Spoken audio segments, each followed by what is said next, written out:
अंजना जी, स्वाभाविक है कि आपका विषय यह है कि भाजपा बंगाल में जीतेगी या नहीं जीतेगी।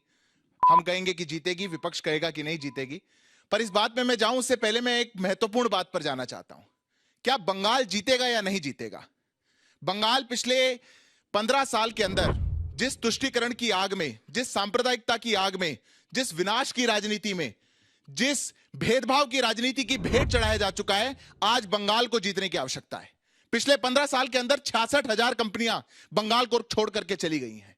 पिछले 15 साल के अंदर बंगाल में रहने वाले लोग, चाहे फिर वो दलित हो, पिछड़े हो, वंचित हो, शोषित हो, महिलाएं हो, वो सब असुरक्षित हैं। घरों को जलाया जा रहा है, लोगों को मारा जा रहा है और सरकार चुपचाप देख रही है। आज उसको हारने की आवश्यकता है। उस सोच को, उस विचार को हारने की आवश्यकता है। अगर वो विचार हारेगा, वो सोच हारेगी, तो निश्चित तौर पर बंगाल जीतेगा। और इस बंगाल को जिताने की जिम्मेदारी ये भारतीय जनता पार्टी अपने कंधों पर लेकर के चल रही है। ऐसा कैसे है कि बंगाल के अंदर सरकार एक तरफ तो 45,000 इमामों को और मौलवियों को सरकारी भत्ता देती है और हिंदुओं को अपने घर से पलायन करना पड़ जाता है।